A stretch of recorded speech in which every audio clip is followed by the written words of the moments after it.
लोकसभा चुनावों में बस कुछ महीने रह गए हैं और ऐसे में मोदी की एजेंसीज ने सीधे हमला किसी और पर नहीं बल्कि प्रियंका गांधी वाड्रा पर बोला है। मैं आपको बता दूं दोस्तों, ईडी ने एक मामला दर्ज किया है जिसमें मनी लॉन्ड्रिंग है और यही नहीं, मनी लॉन्ड्रिंग के अलावा एक बहुत बड़ा जमीन घोटाला और उसकी बात की जा रही है। इस मामले में प्रियंका गांधी वाड्रा आरोपी नहीं है, आरोपी उनके पति हैं और उनके पति को लेकर इस मामले में कई बड़ी बातें की जा रही हैं जिससे रॉबर्ट वाड्रा ने सिरे से इनकार किया है। मगर प्रियंका गांधी वाड्रा पर हमला, इस पर हमें फोकस करना पड़ेगा दोस्तों। हमें कुछ चीजों पर गौर करना पड़ेगा। सबसे पहली बात, यह चुनावी साल है और जैसे जैसे चुनाव करीब आता है मोदी सरकार की एजेंसीज बहुत सक्रिय हो जाती हैं। और मैं आपको याद दिलाना चाहूंगा दोस्तों, जब इंडिया गठबंधन की बैठक हुई थी तो कई नेताओं ने, जिनमें ममता बनर्जी भी शामिल थी, उन्होंने यह सिफारिश की थी कि प्रियंका गांधी वाड्रा को बनारस में सीधे प्रधानमंत्री नरेंद्र मोदी को चुनौती देनी चाहिए। जाहिर सी बात है दोस्तों, कहीं ना कहीं भारतीय जनता पार्टी इस चीज को लेकर पैरानोया में है, कुछ हद तक चिंता में है कि कहीं किसी चमत्कार से प्रियंका गांधी वाड्रा जो है वो चुनौती ना बन जाएं। हालांकि दोस्तों, उसकी गुंजाइश मुझे बिल्कुल भी नहीं दिखाई देती क्योंकि बनारस में भारतीय जनता पार्टी की जड़ें बहुत मजबूत हैं, प्रधानमंत्री नरेंद्र मोदी का अपना रुतबा है। मगर मैंने अंग्रेजी के शब्द का इस्तेमाल किया, पैरानोया। जी हां, उसी के चलते अब प्रियंका गांधी वाड्रा पर निशाना लगाया जा रहा है। मामला क्या है मैं आपको बतलाऊंगा दोस्तों, और न सिर्फ मामला क्या है, मैं आपको यह भी बतलाने वाला हूं कि प्रियंका गांधी वाड्रा इसमें किस तरह से फंसाई जा रही हैं। साथ ही मैं आपको यह भी बताऊंगा दोस्तों कि कांग्रेस ने इस पर कड़ी प्रतिक्रिया जतलाई है। क्या कहा है उन्होंने कुछ देर बाद, मगर यह पूरा मामला है क्या वो मैं आपको बतलाता हूं। आपके स्क्रीन पर प्रवर्तन निदेशालय ने एक मनी लॉन्ड्रिंग केस में प्रियंका गांधी वाड्रा का नाम डाल दिया है। हालांकि इस केस में प्रियंका गांधी का नाम आरोपी के तौर पर नहीं है, एक आरोपी से जुड़ी जमीन के डील के संदर्भ में उनका नाम डाला गया है। यह मामला कितना पुराना है और यह मामला दरअसल है क्या, उस पर आप गौर कीजिए दोस्तों। इसी साल 22 नवंबर को एनफोर्समेंट डायरेक्टरेट ने हथियारों के डीलर और लंदन में रह रहे भगोड़े संजय भंडारी के खिलाफ आरोप पत्र दायर किया था। संजय भंडारी प्रियंका गांधी के पति रॉबर्ट वाड्रा के करीबी बताए जाते हैं। जांच एजेंसी 2018 से ही वाड्रा और भंडारी के कथित संबंधों की जांच कर रही है। दरअसल आरोप यह है कि यूपीए युग के दौरान भंडारी को कमीशन मिला और इस पैसे का इस्तेमाल उन्होंने लंदन में संपत्ति खरीदने के लिए किया था और कथित तौर पर इसका फायदा हुआ रॉबर्ट वाड्रा को। हालांकि रॉबर्ट वाड्रा इससे लगातार इनकार करते रहे हैं। अब आपके जहन में सवाल होगा कि ईडी ने दरअसल भंडारी के खिलाफ किन मामलों के अंतर्गत यह शिकायत दर्ज की है।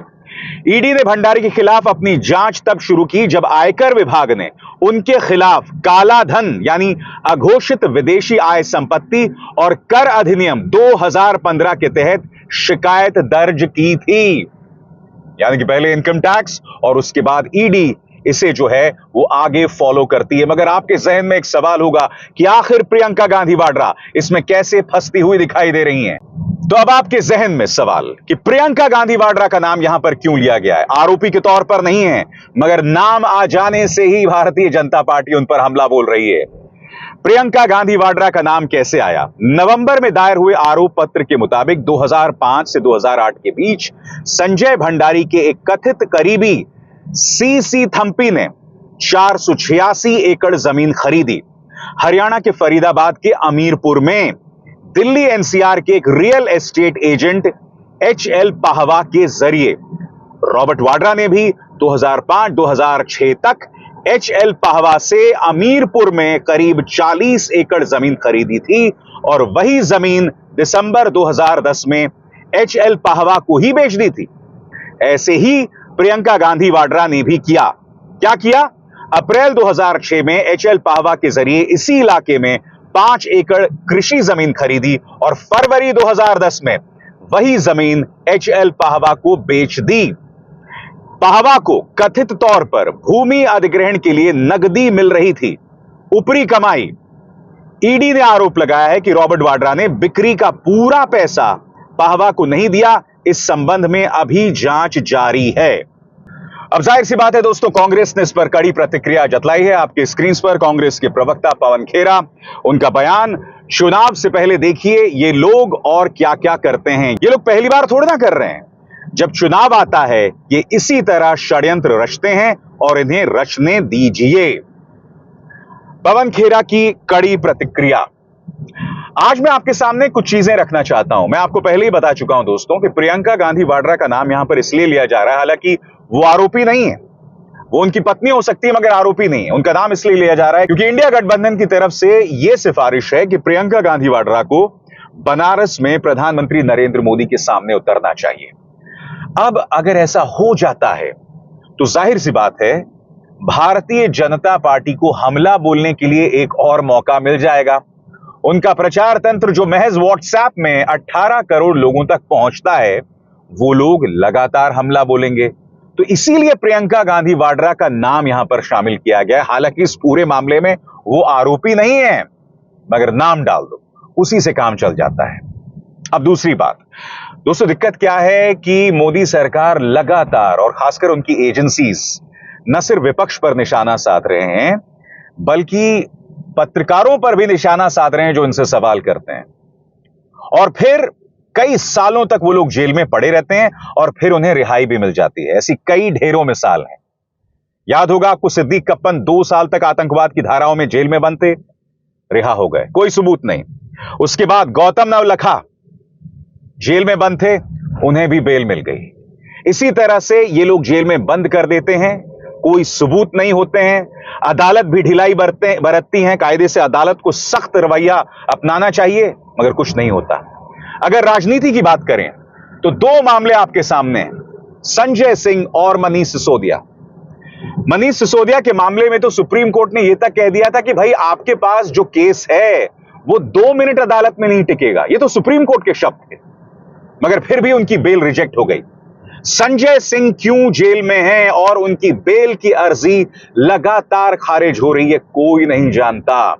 तो जाहिर सी बात है दोस्तों कि एजेंसीज जरिया हो गई हैं भाजपा की विपक्ष पर निशाना साधने के लिए, और खास तौर से अदालतें भी इस मामले में ढीला रवैया अपनाती हैं। क्योंकि देखिए, जब तक आप किसी को गुनहगार साबित नहीं कर सकते, आप उसे जेल में डाल नहीं सकते हैं। मगर यहां पर ईडी एक केस कर देती है या सीबीआई एक केस करती है, और उसके बाद जेल में डालने के बाद वो लोग केस जो हैं वो साबित करते रहते हैं, जो अपने आप में बहुत हैरत में डालने वाली बात है। मगर ये नया भारत है, ये संगोल युग है, और ये मोदी स्टाइल लोकतंत्र है। मामला गरमाने वाला है क्योंकि बात प्रियंका गांधी वाड्रा की, इसलिए कांग्रेस भी उग्र है। और यकीन मानिए, प्रियंका गांधी वाड्रा सिर्फ शुरुआत है। कई और नाम देखिएगा, कुछ दिनों में अरविंद केजरीवाल पर गाज गिरेगी, तेजस्वी यादव पर गाज गिरेगी, राहुल गांधी पर गाज गिरेगी। यानी कि विपक्ष का सफाया, उन्हें टारगेट करने का सिलसिला जो है वो अब शुरू हो चुका है। अभिसार शर्मा को दीजिए इजाजत। नमस्कार। स्वतंत्र और आजाद पत्रकारिता का समर्थन कीजिए, सच में मेरा साथी बनिए। बहुत आसान है दोस्तों, इस ज्वाइन बटन को दबाइए और आपके सामने आएंगे ये 3 विकल्प, इनमें से एक चुनिए और सच के इस सफर में मेरा साथी बनिए।